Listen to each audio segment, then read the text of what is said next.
In this edition of Business Connect, we dive into the captivating world of artificial intelligence, where cutting-edge technology meets the limitless potential of the human mind. We talk to experts to see how machines are learning, adapting and transforming industries.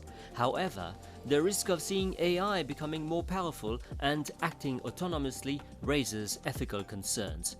Where do humans see themselves in a world where machines are becoming more influential? What kind of governance and regulations are needed to adapt to this new and groundbreaking technology? Let's meet people who are concerned and have been thinking proactively about AI development. So, Monsieur Paul, first of all, as we explore this technology that we call artificial intelligence, how would you briefly describe AI? I think it's important for me to put it in simple terms. AI is actually a computer science practice that allows machines to simulate the human intelligence, which allows it actually to think and learn like human beings do.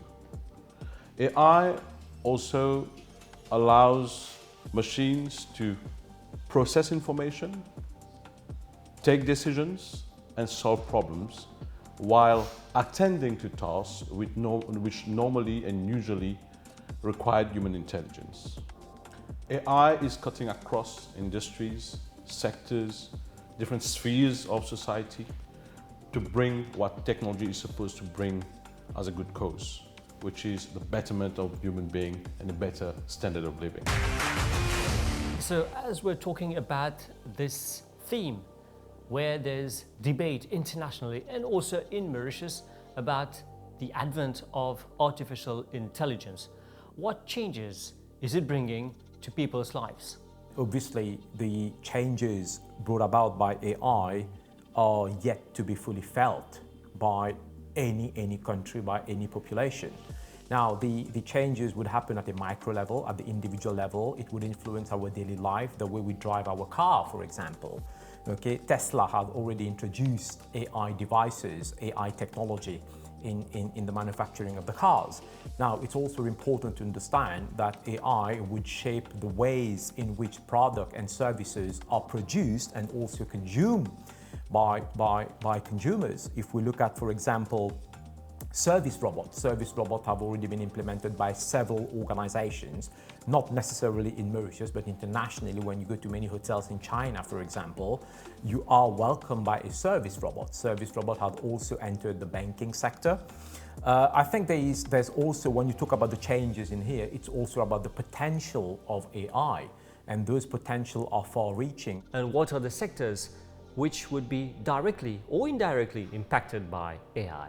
AI would definitely cut across any sector because it uses the simple logic of the human brain, which is about analyzing, visualizing, recognizing voice, understanding languages, which are human capabilities that is used in any activity. Hence, in critical services sectors like healthcare, for example, manufacturing, science, AI would play a major role. Adila Juman Musafir, so as an HR specialist, how do you see enterprises embracing the artificial intelligence? Artificial intelligence, Rishi, is going to, like it or not, is going to have to be embraced by organizations.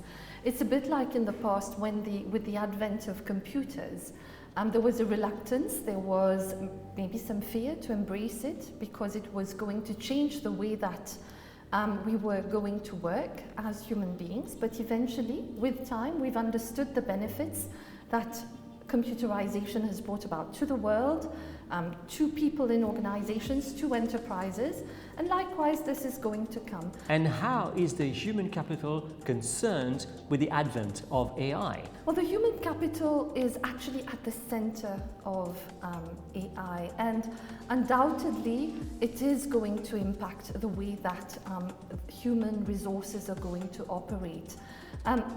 Maybe this is not a bad thing when you think of all the repetitive tasks, the repetitive analysis that now the machine can learn, adapt, improve and make better. When you think of how it can enhance productivity, how it can actually help the employee save time at work. The machine does most of the thinking, we double check, we sense check for accuracy, for customization to our needs. If used properly, it would alleviate most certainly enterprises and human beings who actually have a lot of repetition and less analytical stuff to do. AI will and is taking over a number of routine tasks that used to be done and performed by human beings. And we all know that we have a serious scarcity, a severe lack of resources in many sectors today, and AI would come and kind of bridge that gap. And it will allow present people and workforce to focus on more strategic things. So there's a lot of fear around the advent of AI in people's lives. Are those fears justified? Yeah, I think the fears are very justified, and those fears have also been very much linked to the AI, to the risk AI pose. And I think there are two types of risk in there. There are the soft risk and the very existential risk, or what you call existential threat. Now, major companies like Google, Microsoft, or OpenAI, they are themselves talking about those risks. It's a big debate internationally. One of the major risks is that it's going to be an existential threat to human race. Okay, and the reason I think it's very important to understand that AI is capable of learning much faster than the human brain. Okay, and this is where the challenge lies. So if they're learning much faster than the human brain, there has been possibilities being discussed by those inceptors of AI, Geoffrey Hinton, the father of AI, who worked a lot on AI at Google, talks a lot about existential risk. Elon Musk talks a lot about existential risk, about that the risk poses to humanity. But in addition to those, there are softer risks in terms of how AI can generate fake information such that people will no longer know what is true and what is fake information. We need to be very holistic in our approach when embracing AI. Like any tool, it has got the capacity to do extreme good, and it has got the capacity to create some distortions and harm as well, if not well handled and not handled by the right people with the right ethics. So the problem of usage of AI, meaning at the same time misuse of AI, the risk is there. Change is taking us out of our comfort zone. On the other side, that's us fearing change, but on the other side, when you look at the speed at which technology is progressing, AI is progressing, how new tasks by the day are now something that can be done by machines and not human beings, of course it brings an element of fear. Of course, when you think that maybe some jobs will have to be reinvented, the human being at the center of all this starts fearing and saying, well, what happens to me? What happens to my career? And I must also add here, Rishi, that I think the movie industry hasn't helped the fear factor. You know, when back in the days you look at movies like Terminator, Matrix, these were movies that really showcased AI from another angle. There was destruction. There was fear of the human race being sort of wiped off. So I think it's time we just paused, reflected, look at it all from a new angle and see how we can really benefit from AI, not forgetting that we are at the center of it and we drive it. Do you think there should be new legislations to oversee the implementation of AI? Absolutely. The fact that AI is all-encompassing, it mainly deals with massive data. The more you want AI to perform, the more access to data you need to give the tool to, so that it can interpret, it can process, it can modelize the right approach for better decision making. And this exposes lots of data to AI and to those developing the tool. Such things are already happening since quite some time. But it's been done, I would say, at times in a very ethical manner. Meaning, for example, I'm sure you've experienced it. You've been on Google checking one or two things, or on Facebook checking one or two things, and shortly after you start getting a lot of similar information about the same topic. That's AI running at the back. We need, at one point in time, as human beings, decide what are we willing to give and make public as our personal information and preferences, and what not. So we have our responsibility as well. So the tool is there. It's up to us to be responsible for what we want to expose and not expose. And as authorities, they should come forward, regulators should come forward to define what are those parameters of privacy, confidentiality, data protection should be there. For the first time, I mean, not very rarely you would find big companies involved in the development of AI actually advocating for governance, advocating for regulations. Elon Musk, one of the father of AI, also talks a lot about how we need to have governance or regulation to regulate the development of AI. Do you think there should be legislations to oversee the implementation of AI? It is important to have new legislation with something like AI, but then there's a word of caution as to really balance it off in a way that it does not restrict its development. That's the danger, and that's debates that countries like in Europe, the US, are also having at the moment. We really have concerns over data protection, data accuracy that come up with AI. You know, just imagine employees in organizations using generative AI to actually produce documents. Well, some ChatGPT, for example, has no restriction on where it gets its data from. So as an organization, if I'm using it, how do I ensure that my data doesn't leak and ChatGPT uses that elsewhere in other settings? So there are questions, there are areas that really need to be addressed, and I think it's something that is going to come with time. And what do academics think about the use or the presence of artificial intelligence in education? I think it's been debated, but not well at the moment in Mauritius. But internationally, the scientific community, there's lots of discussion going on informally and formally about AI and its impact on the education sector. OpenAI, for example, and you also have ChatGPT linked to that. It has yet to revolutionize the education sector. It has yet to revolutionize the research activities of scientists. But a good example I could give you that had already started happening, you have AI now writing scientific papers. Okay, and there has been discussion about whether AI would replace the role of teachers, or obviously improve the role of teachers, or probably kind of, improve the pedagogical learning of students.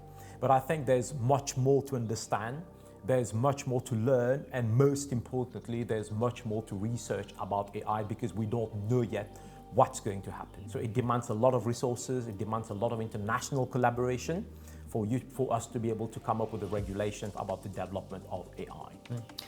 And lastly, do you think that AI is already here, is it a boon or a bane?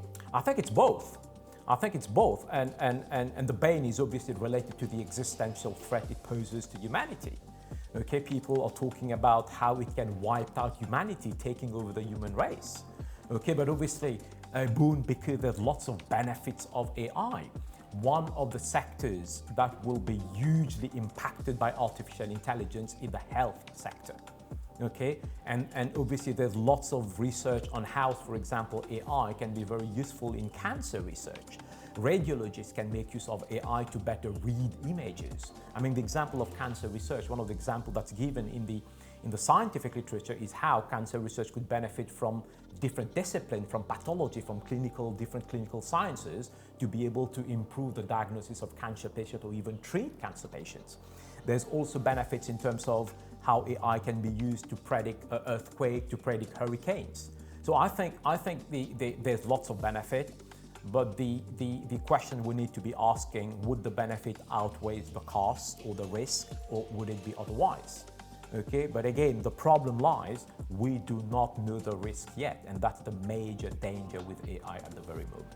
The word is education, and I think when we look at what has been happening in schools earlier this year, when we realized that students were using ChatGPT to generate homework, etc., the immediate response was to ban it. I think this had to be done. It had to be done because there was no framework for using such form of platforms.